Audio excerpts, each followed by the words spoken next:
Transmisión. Okay. Bueno, buenas tardes. Vamos a dar inicio al primer seminario ya como Instituto de Geología. Así que tenemos el honor de tener como invitado al doctor Felipe García. Para mí es un honor presentarlo. Él tiene una licenciatura en Geografía de la UNAM, un doctorado en Ecología y una estancia postdoctoral en Colorado State University.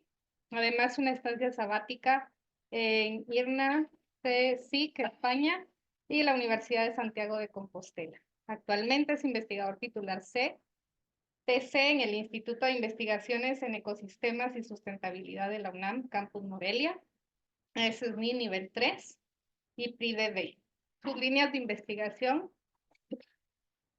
son la geoquímica terrestre, dinámica de carbono en ecosistemas terrestres, interacción entre la diversidad de microorganismos del suelo, la diversidad de plantas y la dinámica de nutrientes, análisis de degradación y restauración de suelos.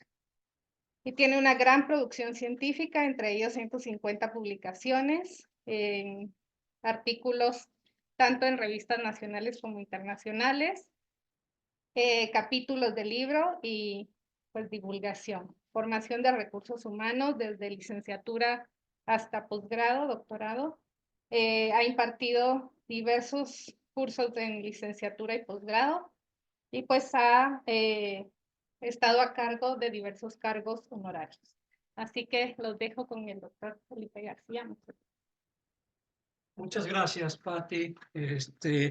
Pues quiero empezar agradeciendo a la doctora Patricia Mogel por Bárbara Patricia.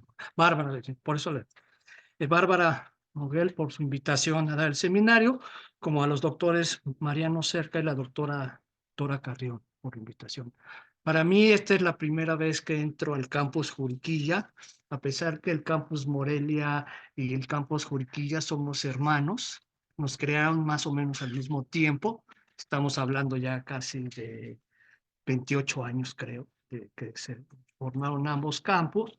Y como se darán cuenta, pues yo trabajo en biogeociencias, concretamente en biogeoquímica. Entonces, me da mucho gusto que me hayan invitado y que me hayan dado esta oportunidad de poder darles este seminario, ¿sí? Yo me quiero centrar sobre el bio de la geoquímica, que sería la biogeoquímica, y me quiero centrar platicando lo que hemos hecho en unos ecosistemas asombrosos que están en el Valle de Cuatro Ciénegas.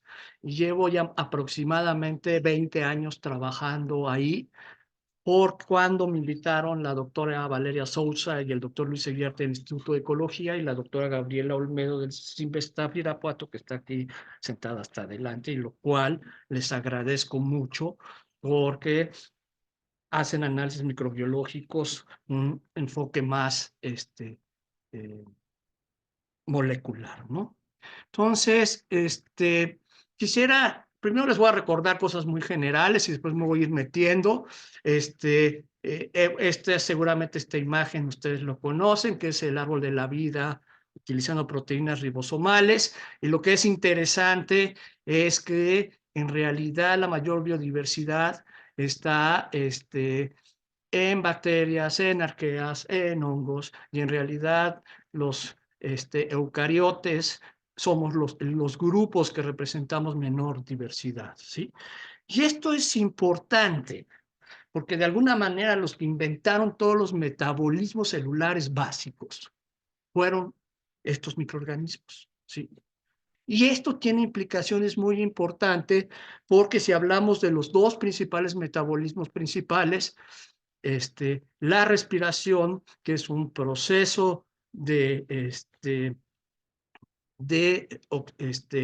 de reducción, lo que hace es que reduce la atmósfera porque está mandando CO2 a la atmósfera, mientras que la fotosíntesis es un proceso de oxidación y como tal genera energía y además está oxidando. No, perdón, es al revés. La fotosíntesis es una reducción, porque al pasar de CO2 a oxígeno, mientras que la respiración es un proceso de oxidación, que es romper la glucosa para generar energía y poder realizar todos los procesos metabólicos básicos. Desde el punto de vista de dinámica de ciclos globales, la consecuencia de la fotosíntesis fue que oxidó a la atmósfera y al mar, ¿sí? Porque liberaron oxígeno libre, mientras que la respiración lo que hace es que reduce porque incorpora CO2 a la atmósfera, ¿sí? Y los que inventaron la fotosíntesis fueron bacterias, las cianobacterias. Aquí les pongo una foto de las cianos, y la foto de al lado, no sé si alcanzan a ver como puntos de verde esmeralda, que es debajo de la capa de sales sobre los suelos en Cuatro Ciénegas, que se empezaron a hacer fotosíntesis después de un evento de lluvia, que era impresionante ver el valle con color verde esmeralda, que fue un evento muy particular porque llovió como consecuencia de un ciclón, ¿sí? Entonces, además, en Cuatro Ciénegas estamos teniendo los estrematolitos, que ustedes bien saben que son, pues, organismos que dejaron los fósiles más antiguos, y ellos se han encargado, por un lado, de estar fijando CO2 y liberando oxígenos, y básicamente los estrematolitos son consorcios microbianos que generan una serie de transformación de la dinámica de los diferentes bioelementos, ¿sí? Y esto como consecuencia, viéndolo a lo largo de la evolución del planeta, y eso ustedes lo han de saber, es que cuando aparecen las cianobacterias es cuando empieza a liberarse oxígeno en la atmósfera, y lo que se empieza a reducir es el ácido sulfúrico, que era lo que dominaba, hasta que empieza a dominar el oxígeno libre, y eso se da en un proceso de 1.000 millones de años. Todo ese proceso de oxigenación de las cianobacterias se considera como el gran evento de oxidación, ¿sí? Y lo interesante es que modificaron completamente la química de la atmósfera terrestre, ¿sí? Y por eso mismo también el mar pasó de ser naranja a ser mar azul, ¿sí? Porque ya habitaba dentro del mar, dominando la concentración de oxígeno, ¿sí? Esto les da una idea, o esto para mí es un ejemplo que me gusta mucho, para que vean el impacto que pueden tener los metabolismos microbianos sobre dinámica de ciclos biogeoquímicos globales, ¿sí? Aquí les pongo otro ejemplo, que son bacterias que utilizan el azufre, y dependiendo de la especie de bacteria, algunas lo que hacen es que mineralizan los compuestos orgánicos con azufre para obtener el sulfato y poderlo utilizar para la síntesis de aminoácidos, o lo que están usando, les interesa más que el azufre, les interesa el carbono de las estructuras de los aminoácidos para generar energía. Y entonces esto les permite rutas eh, metabólicas alternativas, porque pueden estar obteniendo carbono a partir de la mineralización de compuestos orgánicos sulfurosos, y como vamos a ver en Cuatro Ciénegas, juega un papel sumamente importante. Entonces, este es otro ejemplo de cómo, dependiendo de la especie de bacterias, pueden tener un impacto muy importante en los procesos de transformación de nutrientes, ya sea haciendo mineralización biológica o mineralización bioquímica, ¿sí? Y si eso lo llevamos al suelo, además, si vemos todas las interacciones entre las plantas, entre hongos, entre bacterias, etcétera, etcétera, es lo que nos permite entender cómo se llevan a cabo todos los procesos de transformación de nutrientes en la rizósfera. Ahora bien, les presento el Valle de Cuatro Ciénegas. Se encuentra en el centro de Coahuila. Es esta mariposa, como dice Valeria Sousa.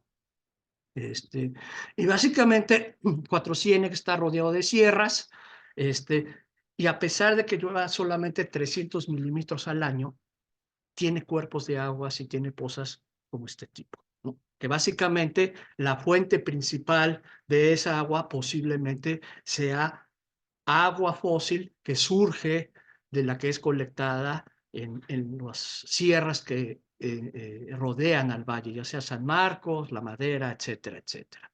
Entonces, la primera parte que les voy a hablar, y les voy a hablar de tres partes, es lo que hicimos comparando el pastizal del lago de Churince, que se caracteriza que el suelo se desarrolla sobre yeso, sobre sulfato de calcio, y del pasto que se desarrolla, que está en pozas azules, que se desarrolla sobre caliza. El suelo se deriva sobre carbonatos de calcio. O sea, en un lado tenemos sulfatos, en el otro lado tenemos carbonato, ¿sí? Si ustedes se fijan, esta es una fotografía del lado de Churince, está la Sierra de San Marcos del lado de Churince, y este es los pastos del lado de Pozas Azules, ahí está Churince, pero del otro lado. Y si se fijan, fisonómicamente es la misma especie, es Porobolus aerobolus, y desde el punto de vista paisaje son igualitos, ¿sí? Entonces la pregunta era, ¿y realmente los procesos de transformación de nutrientes son parecidos o no son parecidos, ¿no? Y lo que empezamos a ver es que, por ejemplo, del lado de Churince era un sitio menos seco.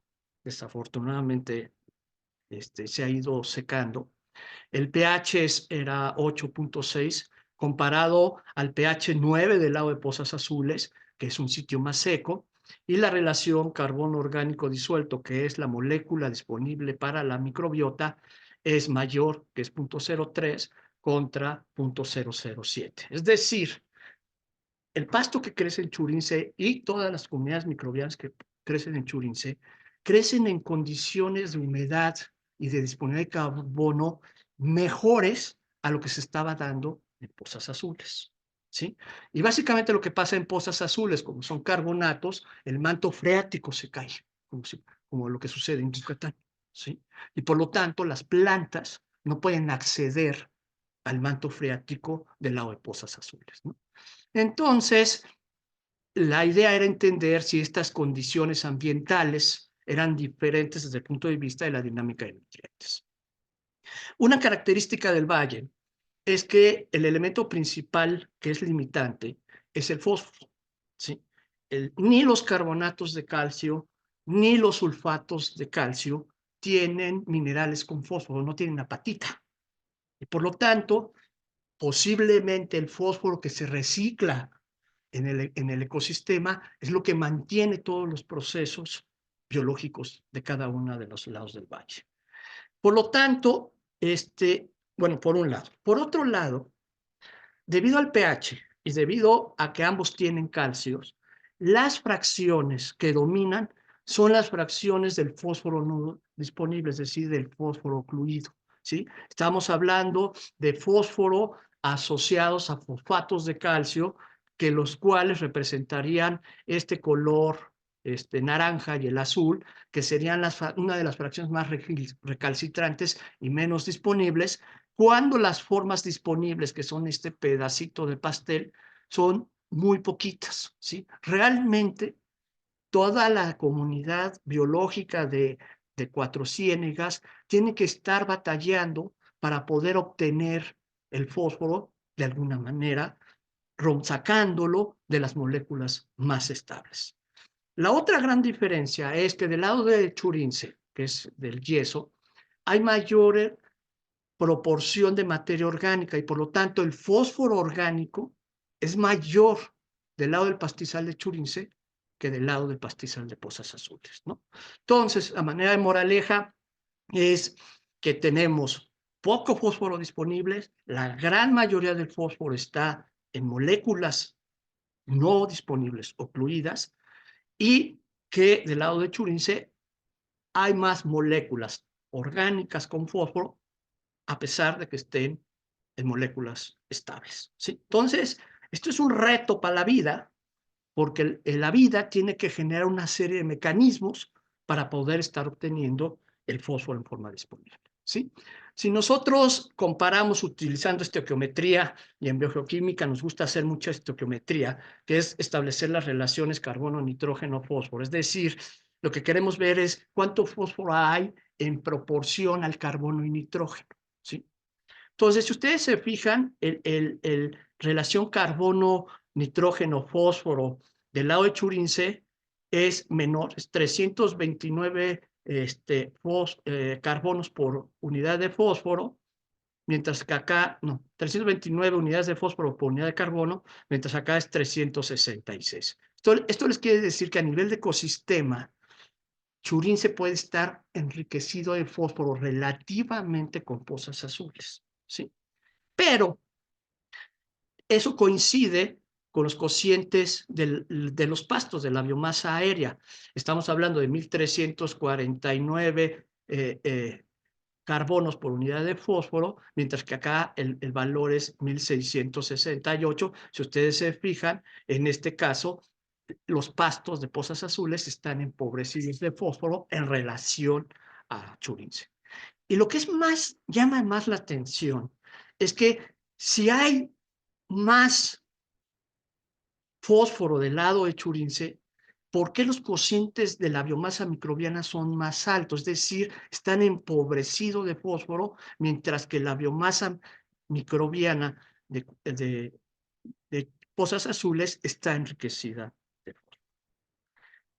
Esto lo podíamos explicar a partir de la teoría de la homeostasis de Steiner y Elser, que es, si yo establezco una relación carbono-fósforo de mi recurso, de lo que yo como, y me miden mi relación carbono-fósforo de mis tejidos, si uno tiene una relación 1 a 1, eso quiere decir que cuando mi alimento tiene una proporción carbono-fósforo mayor, yo voy a tener en mis tejidos una proporción carbono-fósforo mayor, ¿sí? Cuando hablo una mayor proporción de carbono-fósforo, es que está empobrecido de fósforo, hay más carbonos por fósforos, ¿sí? En cambio, cuando el valor es más bajo, estoy enriquecido de fósforo, ¿sí?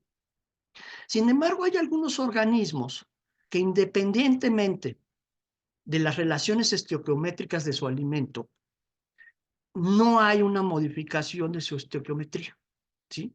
Y en esos momentos se habla que los organismos están realizando homeostasis, es decir, que los organismos de alguna manera están haciendo ajustes para que su relación carbono-fósforo se mantenga constante a pesar de las relaciones estequiométricas que tiene los recursos o los alimentos que están tomando, ¿sí? Es como la temperatura, nosotros somos homeostáticos térmicamente y independientemente de si hace sol o no hace sol, nosotros más o menos, si no tenemos fiebre, mantenemos cierta temperatura y eso tiene un gasto metabólico, ¿sí? Entonces aquí la pregunta es, los microorganismos del Valle de Cuatro Ciénegas son homeostasis y cuáles son los mecanismos mediante los cuales pueden adquirir más fósforo para poder mantener su estequiometría, ¿sí? ¿Cómo le hacen las bacterias? Lo que hacen es producir exoenzimas o ecoenzimas, como le quieran llamar, dependiendo del autor, que básicamente lo que está haciendo la bacteria es que produce una enzima para romper los polímeros, dejarlo en forma de monómeros y que de esta manera la bacteria los pueda adquirir, ¿sí? O sea, yo siempre les he dicho en clase a mis alumnos que esto me recuerda cuando mi hija Kenari tenía 1 año y se quería comer una hamburguesa de una mordida. Y yo le decía, hija, eso no te cabe. O sea, necesitas hacer mordidas chiquitas o cortar, porque no te va a caber en la boca. La hamburguesa era más grande que la cabeza de mi hija. Entonces, más o menos es lo que pasa. Lo que sucede es que para que puedan entrar las moléculas orgánicas dentro del pared celular, tienen que ser monómeros, es decir, tienen que ser menos de 1 kilodalton, y por lo tanto el proceso de rompimiento de los polímeros lo tienen que producir mandando exoenzimas a la solución del suelo, que se rompan las moléculas y de esta manera poderlos adquirir, ¿no? Entonces, por ejemplo, podemos hablar de celulosa, ¿sí? Que produce después celulosa, celuliasa, y después acaba con una glucosa, que la glucosa ya cabe a través de pared celular, ¿no? Obviamente, ahí tendría que estar produciendo una celobiohidrolasa para después producir una beta-glucosidasa y poder obtener los monómeros del tamaño que sí le cabe, ¿no? Y lo mismo podría estar pasando con moléculas como aminoácidos, etcétera, etcétera, que de alguna manera requieren, por ejemplo, aquí están rompiendo los aminoácidos para dejar un monómero que sería de alanina, que ya tiene el tamaño adecuado, que puede pasar a través de pared celular, ¿sí? Todo esto le cuesta energía a los organismos, ¿sí? Porque tienen que producir las exoenzimas para mandarlas al medio. Y ese es uno de los mecanismos más importantes para poder mantener su estequiometría. Es decir, lo que está sucediendo evolutivamente es que si la bacteria dice, chin, no tengo carbono, no tengo acceso a glucosa, tengo que producir exoenzimas porque lo único que estoy entendiendo es que hay celulosa o hemicelulosa. Chin, solamente estoy viendo proteínas, yo requiero monómeros, o en el caso del fósforo, la mineralización de los monoésteres y de los diésteres de fosfato se realiza en la solución del suelo, no se realiza dentro del padre celular. Y por lo tanto, si empiezan a sentir que les falta fósforo, tienen que producir o la fosfodiesterasa, que es la que rompe los diésteres y deja libre el fósforo inorgánico, o producir monoesterasa para romper los monoésteres de fosfato y dejar el fósforo disponible como ortofosfato y de esta manera poder obtener el fósforo. Si ustedes se fijan, eso es un reto para la comunidad microbiana, porque lo que tienen que estar haciendo es produciendo exoenzimas para despolimizar los compuestos orgánicos y poderlos meter dentro del padre celular y por lo tanto seguir con todos sus procesos metabólicos. Les enseño datos, estoy comparando, estos son de la tesis de la doctora Tapia Torres, este es el suelo en Pozas Azules, el suelo en Churince, los datos son concentraciones de carbono microbiano, que es la barra grande, la siguiente, que es la naranja, es nitrógeno, y la más chiquita es fósforo. Y como ustedes, o sea, lo que se ve es que en general, del lado de Churince, que era el sitio más húmedo en aquel entonces, cuando muestreamos, tiene mayor carbono microbiano y nitrógeno microbiano que del lado de Pozas Azules. Posiblemente actualmente ha cambiado mucho eso, ¿no? Y además, si uno establece las relaciones estequiométricas carbono, nitrógeno, fósforo, Cleveland y Lipson en el año de 2007 propusieron que esa proporción es 67:1, es decir, 60 carbonos por fósforo, 7 nitrógenos por fósforo, un fósforo por fósforo. Y si ustedes vemos la estequiometría de la biomasa microbiana, la comunidad microbiana de Pozas Azules está enriquecida de fósforo porque los cocientes estequiométricos son menores. Mientras que la población microbiana de Churince se parece mucho a este análisis metadata que hicieron Cleveland y Lipson, que estamos hablando de una relación de 60-7:1 más o menos, ¿sí? Entonces, eso quiere decir que de alguna manera la comunidad microbiana que se encuentra en Pozas Azules, que es el sitio más seco y con menos materia orgánica, está realizando ciertos procesos para poder estar dejando disponible el fósforo. Entonces, medimos la fosfomonoesterasa. Si ustedes se fijan, en Pozas Azules se produce menos fosfomonoesterasa que en Churince. Lo que está rompiendo son monoésteres de fosfato, ¿sí? Pero si vemos los fosfodiésteres, en Pozas Azules se produce más fosfodiesterasa que rompe los diésteres de fosfato que en Churince.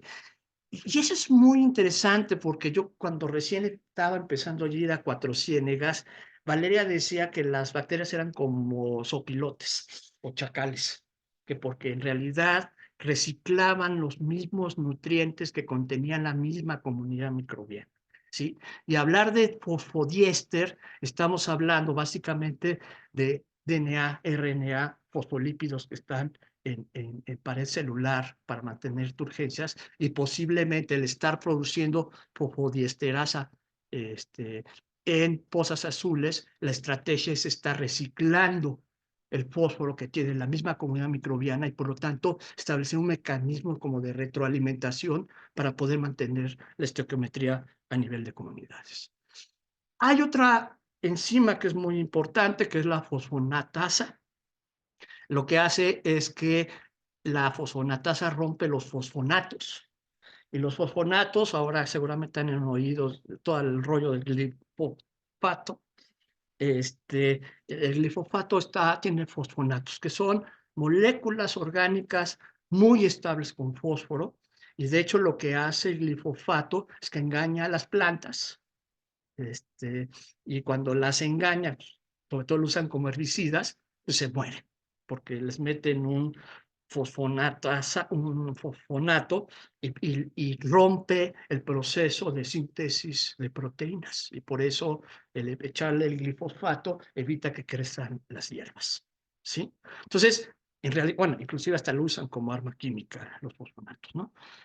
Lo que encontramos tanto en pozas azules como en Churince, las comunidades microbianas tienen la capacidad de crecer en condiciones utilizando el fosfonato porque producen la fosfonatasa y déjenme decirles que cuando hicimos el trabajo, lo publicamos en el 2016, había muy pocos registros en la literatura que midiera los fosfonatos y que hubieran demostrado que las bacterias podían vivir utilizando los fosfonatos, ¿sí? Hicimos ver qué tan, si había homeostasis o no, este es el logaritmo de carbono-fósforo del recurso, que estamos hablando de las moléculas orgánicas sueltas del suelo contra lo que hay en biomasa microbiana, a pesar que hay una pendiente, la pendiente no es significativa y por lo tanto podemos asegurar que ambas comunidades, tanto de pozas como de Churince, son homeostáticas, ¿sí? Y cuando analizamos, por ejemplo, utilizando 16S ribosomal, viendo a nivel de filas, de ojos, ustedes se fijan, pues las comunidades parecen ser diferentes, ¿no? En este caso están dominando las protobacterias, mientras que acá las protobacterias son estas, ¿sí? Entonces, de alguna manera, esas capacidades metabólicas diferentes dependen de la composición de la comunidad de bacterias y por lo tanto la estructura de la comunidad de bacterias puede jugar un papel muy importante en los procesos de transformación de nutrientes y se puede convertir en una herramienta muy interesante para generar probióticos para hacer restauración, ¿sí? Para comprobar eso, Junuen hizo un experimento con la doctora Olmedo ahí en el Simvestab, que lo que hizo es sacar aislados de los suelos y crecerlos en crecimiento en placa con diferentes tratamientos, el control que no tenía fósforo, un fosfato de potasio, un fosfato de calcio, dos moléculas inorgánicas, y después tres moléculas orgánicas, ¿sí? Una con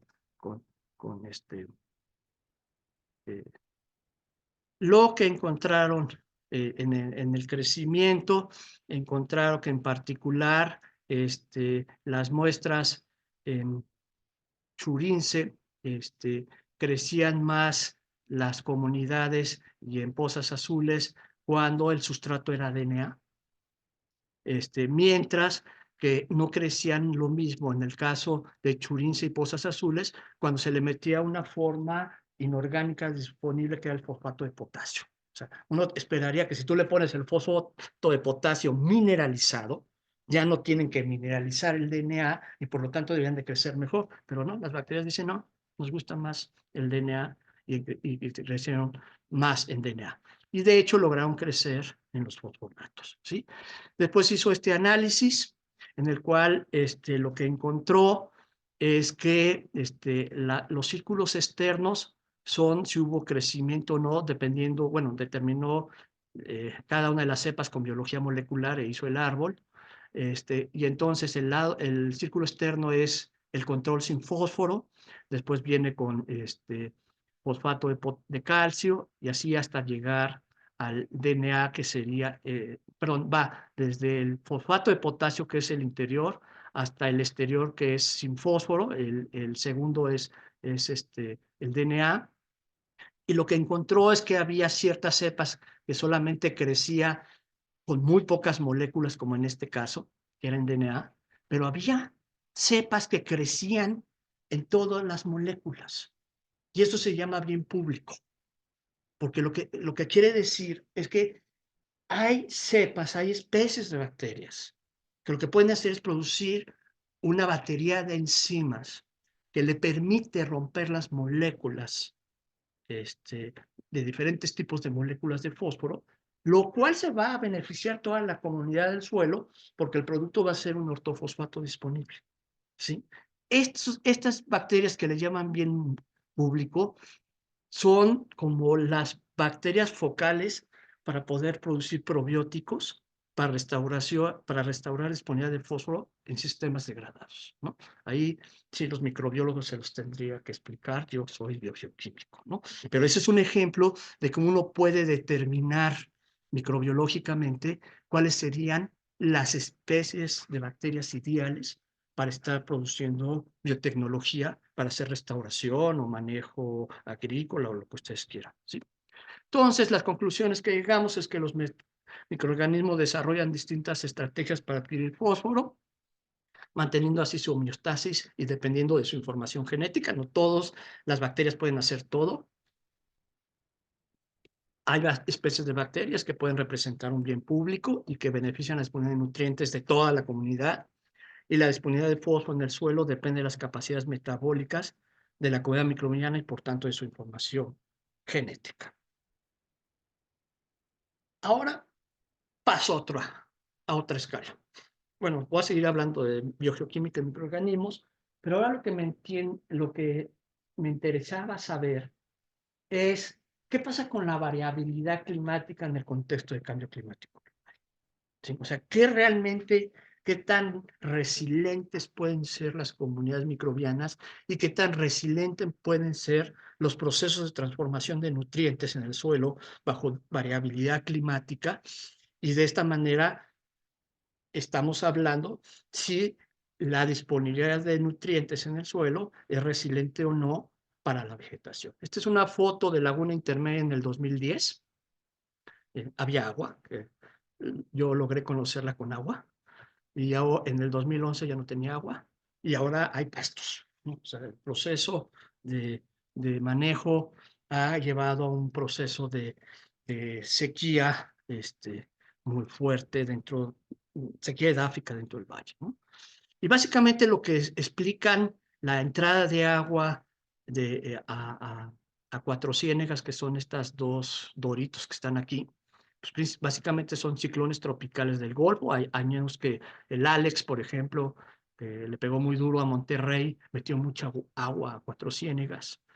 Y más que los ciclones del Pacífico logren llegar hasta Cuatro Ciénegas, lo que hace que la humedad que producen los ciclones del Pacífico pueden estar permitiendo la llegada de lluvia a Cuatro Ciénegas. Y como ustedes bien saben, los ciclones tropicales son sumamente difíciles de predecir y básicamente depende de las condiciones, si hay niño o no.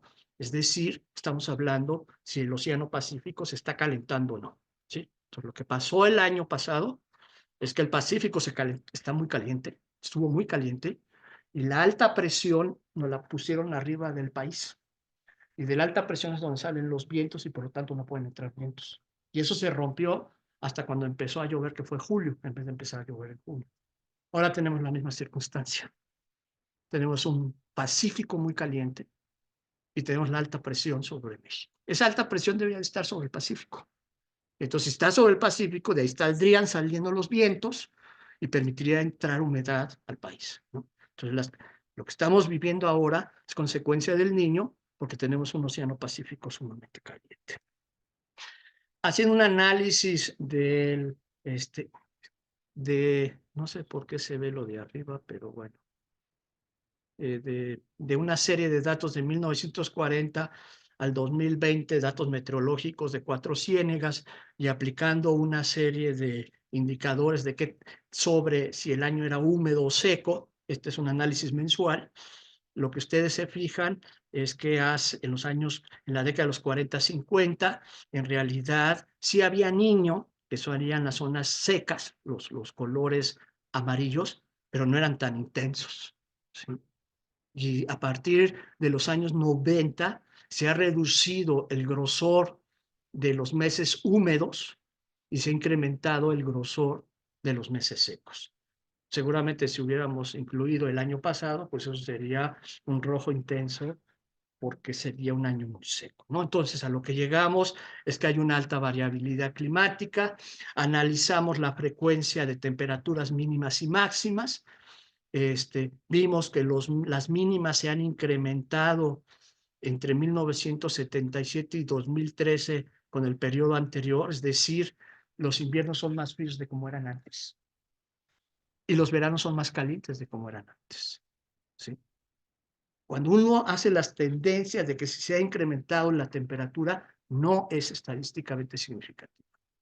Lo que se ha incrementado son los eventos extremos. Y ahora lo que tenemos en Cuatro Ciénegas, yo creo que en gran parte del país, es que cada vez tenemos una mayor variación de años con eventos muy calientes o muy fríos, calientes muy húmedos o muy secos, ¿sí? Y eso es lo que está generando a cualquier organismo vivo que le estén cambiando año con año la fenología es una locura. O sea, yo no sé si se fijaron, las famosas jacarandas empezaron a tener flores en febrero. Y uno decía, pero eso debería de ser hasta abril, ¿no? Y esto le estamos rompiendo la fenología a todos los organismos vivos, ¿no? Y si ustedes se fijan, este es el dato mensual o anual más bien de la lluvia de septiembre. A partir de 1977, la variación de lluvia de septiembre se incrementa de manera drástica y podemos tener años que llovió hasta 120 milímetros como años que en septiembre casi no llovió nada, 2 milímetros, ¿sí? Entonces, este tipo de información nos ayuda a entender que todos los organismos vivos en Cuatro Ciénegas y quiero creer que en el resto del país estamos enfrentando un problema de variación climática muy fuerte y que esto nos está rompiendo los procesos de enfrentar las condiciones climáticas. Lo que hicimos es que para ver el efecto, muestreamos 4 años para ver si había cambios debido a la precipitación que se presentaba en esos 4 años. Utilizamos el sotol, que es un arbusto que parece yuca. Si ustedes se fijan, el suelo pues casi está desnudo, hay muy poco carbono en la materia orgánica, hay poca materia orgánica, y el pastizal que estaba al lado, allá atrás se ven los otoles con sus, ¿cómo se dice? Sus flores, y bueno, la cobertura es mayor, pero pues claro, es una zona seca y no se ve verde, solamente se ve verde en algunos momentos, ¿no? Y nosotros muestreamos 3 años, 2012, 2013, 2014. Sin embargo, aquí también pusimos el 2011 porque venían de un año muy seco, ¿sí? Y si ustedes se fijan en esta pequeña serie de datos, lo que esperaríamos que pues se fue incrementando la precipitación y por lo tanto favoreciendo los procesos metabólicos microbianos, ¿no? Si uno mide, por ejemplo, el carbono orgánico disuelto en, en, en el suelo, el carbono orgánico disuelto es el carbono más disponible para la comunidad microbiana. En general, los hotoles tienen menos carbono microbiano porque tienen menor materia orgánica, pero al incrementarse la precipitación, en ambas condiciones se incrementó el carbono orgánico disuelto. O sea, no solamente hay más agua, sino hay más carbono disponible para permitir el crecimiento del metabolismo microbiano. Y lo que encontramos en las gráficas de arriba son para el suelo en sotol, para la comunidad microbiana del suelo que estaba en sotol y del que estaba en pastizal, y encontramos una regresión significativa que tanto el carbono, nitrógeno, el fósforo de la biomasa microbiana se incrementa cuando llueve más. O sea, parece un dato irrelevante, pues sí, hay más, hay abundancia, todos están más felices. Sin embargo, esa felicidad pues es muy variable y además el sitio que tiene mejores condiciones de materia orgánica es la que responde de manera más fuerte a los cambios de la precipitación. Es decir, el sitio seco, que sería el sotol, la respuesta no es tan clara y aquí pues, no sabría decirles cuál es más resiliente o menos resiliente, pero lo que sí es cierto es que en el pastizal se ponen más felices cuando llueve más, ¿sí? Entonces, la alta variabilidad climática sí tiene efectos sobre los procesos metabólicos microbianos. O sea, el hecho que ahora el problema que estamos teniendo, y esta es la última parte que entro en la plática, es el problema de manejo, ¿sí? Y el problema de manejo asociada a una alta variabilidad nosotros a partir de cómo se realiza el manejo en Cuatro Ciénegas, pasamos de estos paisajes a paisajes de terrenos abandonados que tienen cara lunar, ¿no? Entonces, ¿qué hacen ellos? O sea, lo más increíble en Cuatro Ciénegas, y no sé quién se le ocurrió meter la alfalfa para producir alfalfa en Cuatro Ciénegas. Alguien decidió que la vocación agrícola de Cuatro Ciénegas era producir alfalfa para vendérselas a Torreón, donde están las vacas. ¿Sí? Pero el sistema de riego es sistema abierto por medio de canales abiertos. A veces podemos estar a 50 grados centígrados al mediodía.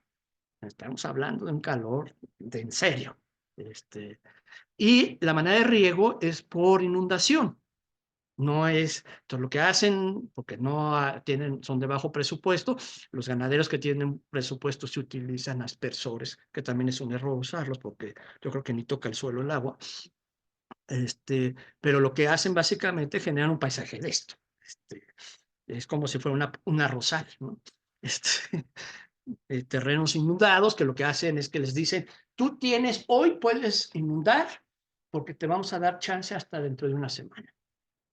Entonces, pues obviamente inundan para que se llene el perfil del suelo de agua y les aguante la humedad hasta la siguiente semana que van a poder inundar, ¿no? Entonces, este es el paisaje después del río, ¿no? Y de hecho, la doctora Olmedo platicaba que uno de los problemas son los patos, que porque llegaban los patos, decían, ¡ay, lagos! ¿No? Y llegaban y llegaban a aterrizar y después se comían la alfalfa, ¿no? O sea, era el sitio ideal para los patos, comida, ya. Entonces, o sea, es un manejo absurdo, definitivamente, ¿no? Y eso lo que ha generado es que el abandono de las tierras, te pueden durar 2 años, te pueden durar 3. No creo que pasen de 10 años. Los registros que trabajamos nosotros no llegaban a 10 años continuos sin perdían agua. Y además el valle se está secando y es parte del drama del Valle de Cuatro Ciénegas y les recomiendo mucho que lean los artículos de la doctora Valeria Sousa sobre todos los procesos de aridez asociada. Entonces, tenemos un problema muy grave porque por un lado el manejo está secando al valle, porque además el agua donde produce más alfalfas en el valle de abajo, que se llama el hundido, y parece ser que hay un efecto sifón, que si sacan el agua del valle de abajo, pues se lleva la de arriba, sin tener necesidad de sacarla, porque se va por pura percolación. ¿Sí?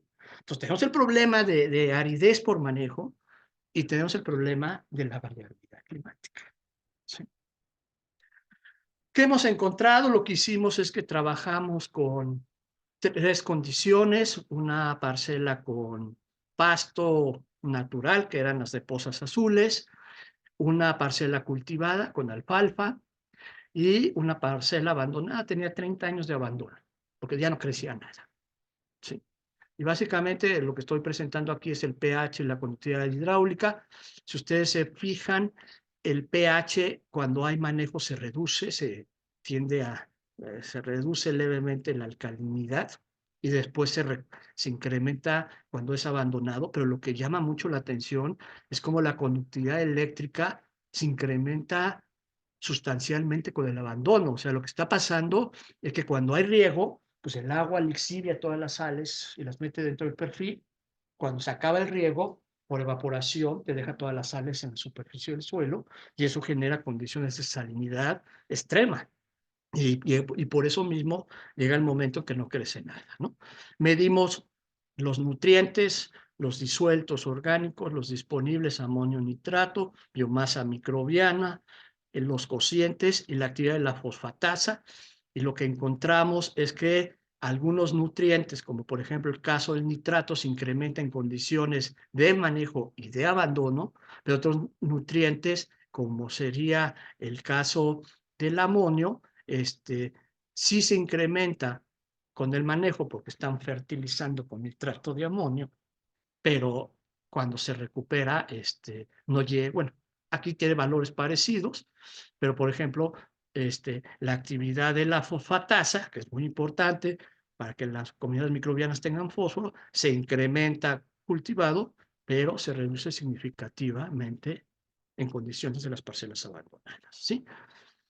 Utilizando 16-ribosonal para ver la composición de la cueva microbiana, lo que encontramos es que, a ojo, aquí sí los colores coinciden, en el pastizal dominan las protobacterias, que son estas. Cuando hay manejo, cuando hay riego, se reducen las protobacterias y se incrementan las acidobacterias, y además desaparecen las cianobacterias. Y cuando es abandonado, se vuelve a incrementar la proporción de protobacterias y se reducen las acidobacterias. O sea, lo que quiero decirles con esto es que el manejo sí genera un cambio en la estructura de la fauna. Y como dije en las partes anteriores, eso tiene implicaciones en la dinámica de nutrientes, ¿no?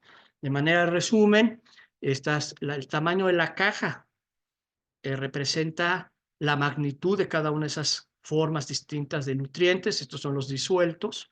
El pastizal se incrementa bajo riego porque están siendo fertilizadas y hay incorporación de materia orgánica por parte de la alfalfa y además hay riego, pero se pueden estar reduciendo, por ejemplo, los microbianos se reducen más en relación a las condiciones naturales, o por ejemplo la disponibilidad del fosfato, o sea, aquí en el natural se incrementa, se reduce acá porque se cambia el pH y entonces hay efecto de oclusión y no se recupera, ¿no?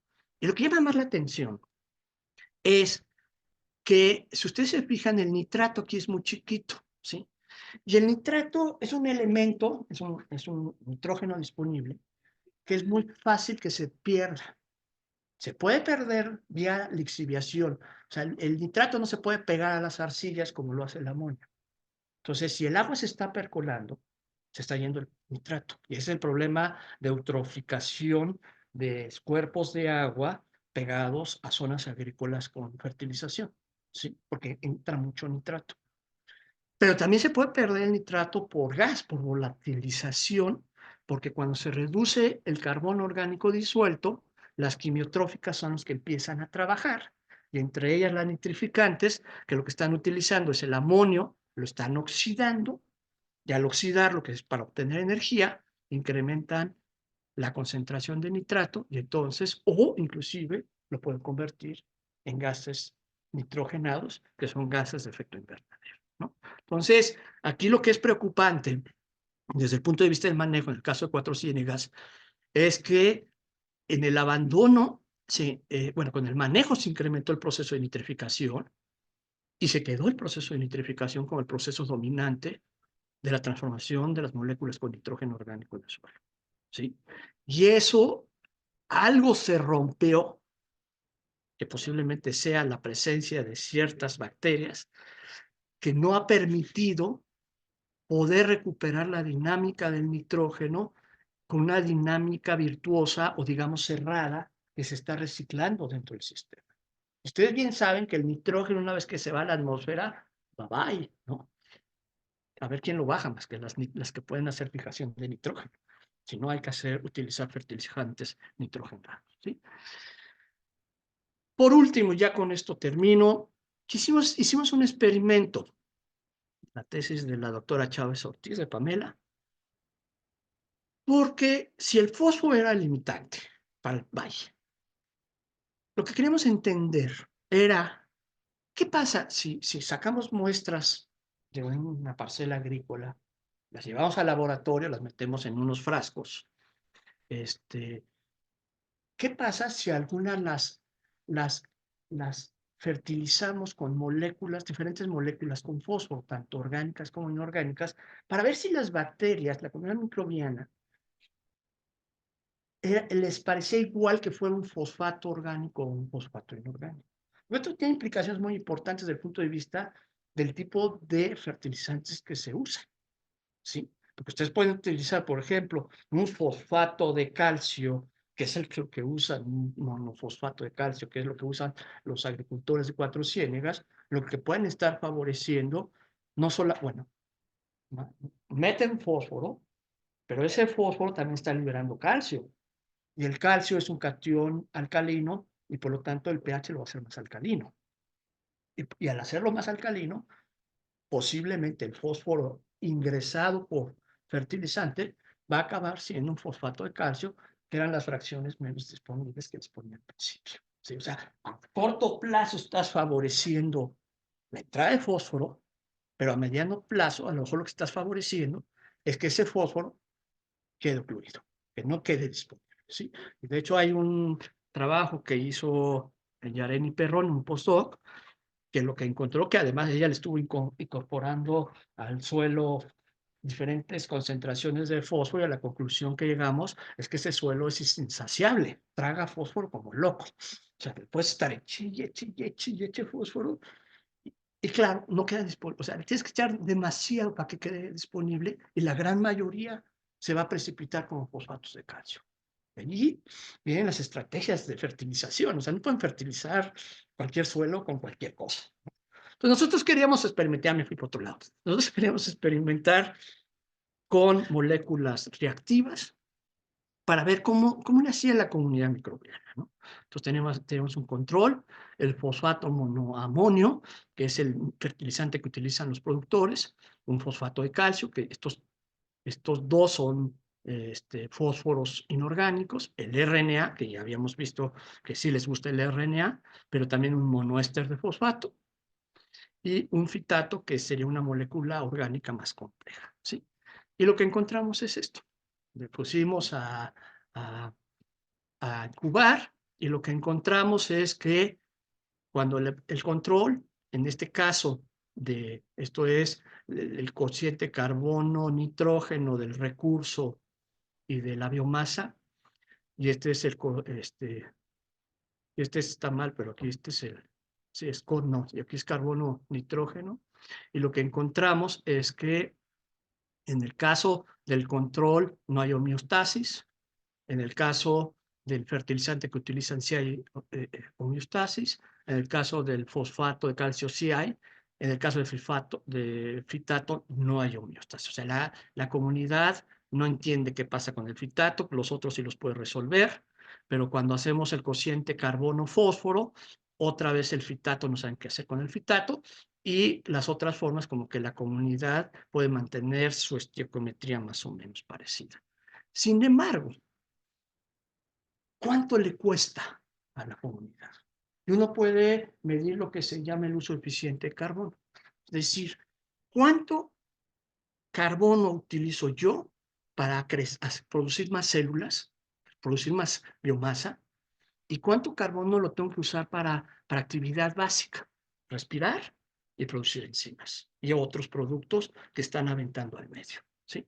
Lo que encontramos es que el más eficiente es el fosfato de calcio, como que están acostumbrados a la presencia del fosfato del calcio, y los menos eficientes fueron el fertilizante que meten, el control está con problemas, y el RNA, y esto lo que es muy interesante, eso no quiere decir que sea malo, sino lo que sucede es cuando uno acomoda la respiración, que esta será la respiración del suelo por tratamiento, encontramos que los tratamientos fertilizados con moléculas orgánicas, que sería el monoéster y el RNA, tienen una mayor respiración, se acaban rápidamente el carbono orgánico disuelto, porque enloquecen, es así como la orgía de fin de semestre, ¿no? O sea, hay mucha bebida, hay mucha comida, y todo el mundo se pone bien loco, y eso es muy interesante porque uno puede determinar qué elemento está limitado. Entonces, cuando les metes formas inorgánicas, van a estar limitados por fósforo, por el alto crecimiento que tiene la comunidad. O sea, hay un momento que llegaría a una asíntota, que digo, no, afortunadamente no crecen al infinito, ¿no? Mientras que los otros tratamientos estarían colimitados carbono-fósforo, carbono-nitrógeno, carbono-nitrógeno y carbono. O sea, lo que les quiero decir es que sí es muy importante el tipo de molécula, la estructura de la molécula. Fíjense, el fitato tiene una estructura mucho más compleja de lo que sería el monofosfato o el RNA, ¿no? Además, el número de uniones son más parecidas entre los de arriba que con el fitato, ¿no? Y esto tiene una implicación para mí muy importante, que sería el siguiente paso que deberemos hacer, que entender Obviamente no vamos a fertilizar con reactivos de laboratorio, eso no es posible. Así no le dijo un revisor, es que ustedes están proponiendo que fertilicen con reactivos de laboratorio. Pues, nunca, ¿no? O sea, son carísimos, o sea, no, eso es completo. Pero sí podemos entender, por ejemplo, hacer un análisis del tipo de compostas y del lombricompostas para saber qué tipo de moléculas orgánicas e inorgánicas están dominando y entonces estar favoreciendo la fertilización de esas compostas. O sea, no sé si queda claro. O sea, aquí es hacer un experimento como cirujano para entender moléculas y después ver el tipo de fertilizantes orgánicos a quién se parece.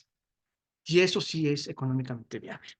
¿Sí? Y eso es un juego de ver qué tipo de materia orgánica estás metiendo a la composta o a la composta, ¿no? Muchísimas gracias. Con esto, pues quería presentar estos escenarios y lo que hemos hecho en 400. Muchísimas gracias.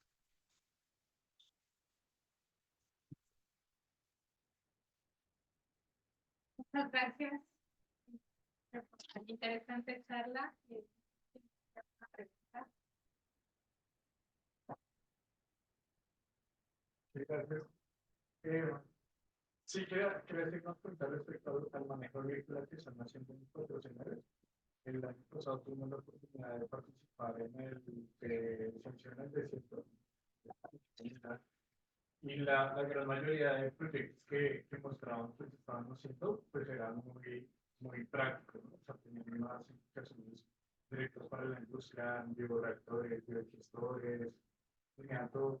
Pero no conocimos la parte agrícola, digamos, pero pues sí nos superaba de que todo ese manejo que se está haciendo eh, es regulado por una entidad de tanta incidencia de la Secretaría de a corto plazo de todos esos resultados, ¿no? Tanto los que nos están mostrando como por los que vimos allá de ingeniería. Eh, ¿Cuál sería como un camino de pronto que se pueda tener a un corto, mediano plazo de incidir en estas decisiones? Y esa es la pregunta. Buscar alternativas de manejo agrícola. Y ha habido esfuerzos de hacer compostas en el Cebeta que está allá. Lo que no hemos hecho y es lo que nos hace falta es transportar la caracterización molecular a la caracterización de la composta y hacer experimentaciones para poderla llevar al campo. La idea de la tesis de Pamela Chávez, la segunda etapa, era hacer el experimento parecido pero con plantas en macetas. Pero se nos atravesó un virus y nos cerraron en el instituto. Esto queda pendiente. ¿Sí? Ahora, yo sí considero que hay que, en Cuatro Ciénegas sí ha habido un acercamiento muy fuerte entre la investigación, y básicamente estoy hablando de la doctora Gabriela Olmedo y la doctora Valeria Sousa, para tratar de vincularse con la comunidad y buscar soluciones. ¿Sí? Falta trabajo. Los productores están muy interesados de buscarle alternativa de manejo. Y aquí sí le quiero pasar la palabra. No sé si quieras comentar. No, que lo detengo. Sigamos con las preguntas. Sigamos con el trabajo. Ok. ¿Alguna otro comentario? Yo tengo una. Bueno, yo es más como con estos impactos del cambio climático y estos resultados debido a la eh, mala estrategia agrícola, porque estamos favoreciendo a comunidades extremófilas. Claro. ¿Ya? ¿Qué impacto crees tú que pueda tener este cambio tan notable? Porque otros desiertos, estas son las comunidades favorecidas, pero una riqueza en 400 ahora estamos. Sí, mira, yo el impacto biogeoquímico es que posiblemente estamos perdiendo procesos de transformación de nutrientes.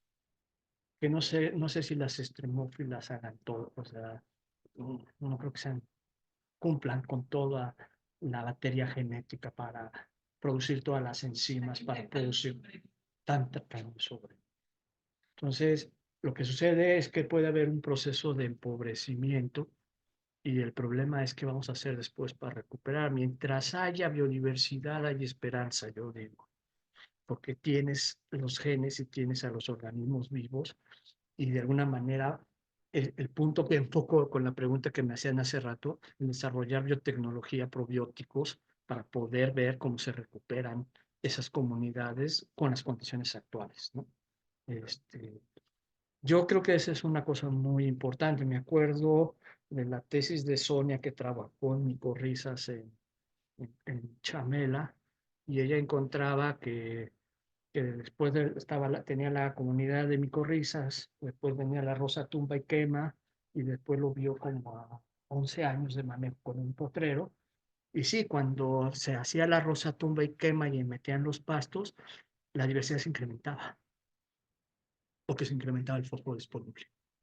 Pero 11 años era una lástima. Entonces yo digo que a las pobres los engañamos como los errores de diciembre de hace varios sexenios, de que hubo mucha riqueza, pero esa riqueza es muy esporádica, muy efímera. Y entonces hay un filtrado evolutivo o ambiental, como dicen los ecólogos vegetales, hay un filtro ambiental que lo que te hace es que te dejan fuera a una serie de especies que cuando tú dices yo ahora cómo restauro, pues no vamos a hacer robots.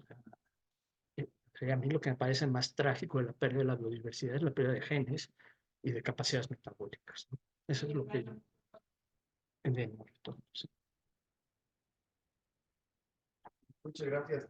¿Qué se sabe sobre la configuración de los acuíferos subterráneos en Cuatro Ciénegas y qué efectos tienen otras acciones antropogénicas, por ejemplo, la extracción de agua a través de pozos, que ese creo que es un problema allá en el valle? ¿Cómo lo están, digamos, monitoreando y cuáles son los efectos de esta extracción de agua? ¿Qué pasa con con todos los sistemas hidrológicos? Yo no se lo puedo contestar. Por eso la doctora Olme invitó al doctor Mario Cerca y a la doctora Carreón para que nos ayuden a entender las cosas, ¿no? Hay muchas leyendas urbanas, y no hemos entendido bien qué pasa. Y la idea de que ellos se hayan incorporado es que ellos nos platiquen más con la geohidrología del sistema y posiblemente una consecuencia es que yo esté aquí platicando con ustedes. Entonces, esa es como la primera parte. No sé si quieres agregar algo. Pues justamente, ¿no? Vinieron Mariano y Dora para ver qué estaba pasando ahí, porque son 20 años, los científicos se manifiestan de ese horror de todo el agua que se desperdicia, porque lo de menos es la falta con sus tacos, ¿no? Sino que esta agua fluye día y noche, miles de metros cúbicos al segundo, día y noche, pues se seca. Vamos. Y esto pues le toca controlarlo con agua. Y nadie más puede cerrar tantito una llave, ¿no?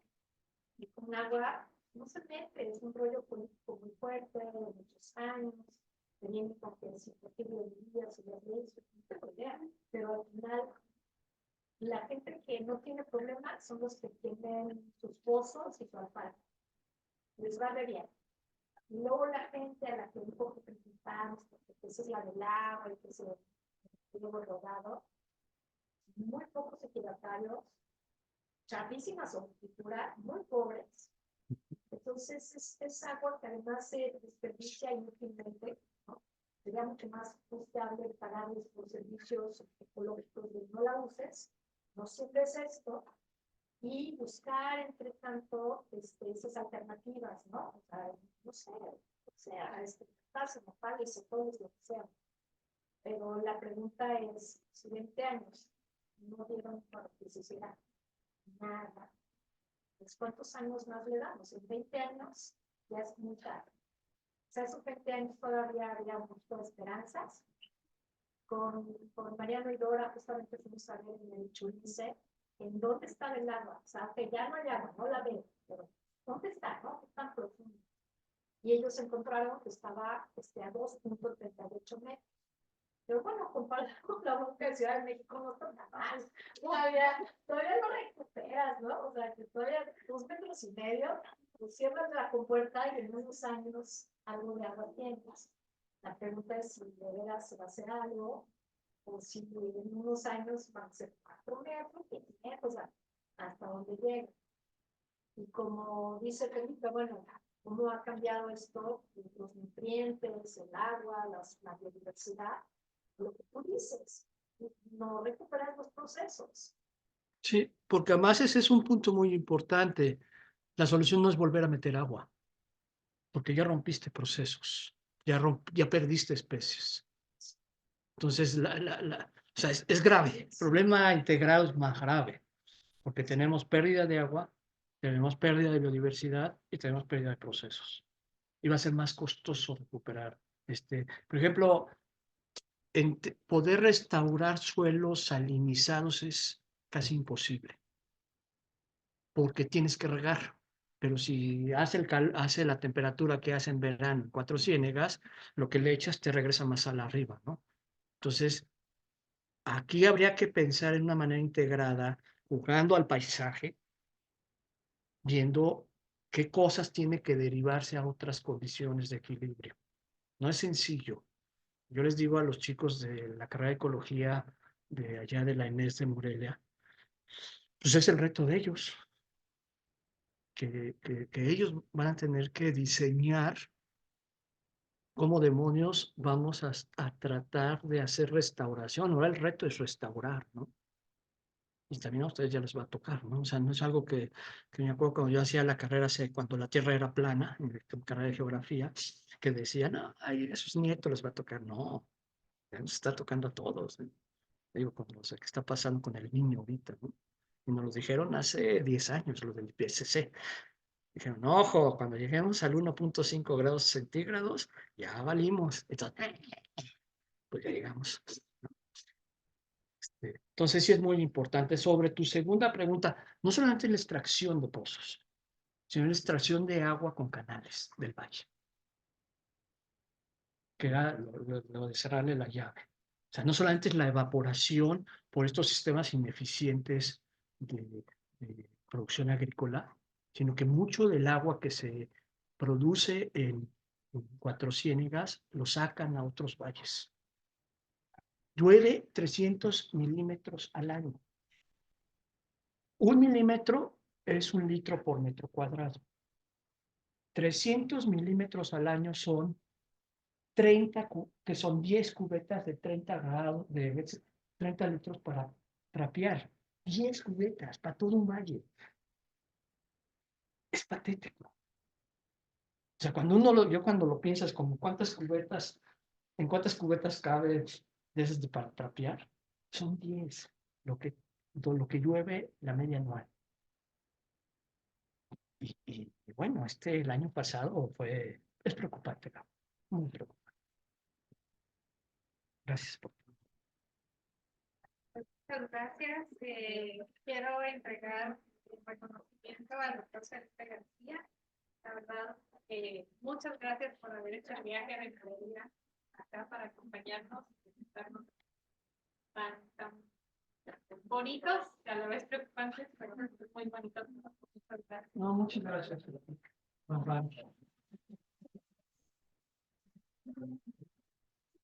Y bueno, me gustaría acabar para hacer un anuncio comercial. No estamos muy lejos. Visiten el Campus Morelia. Somos hermanitos.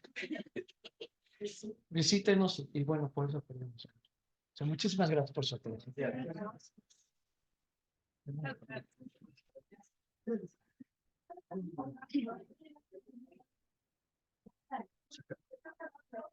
gracias.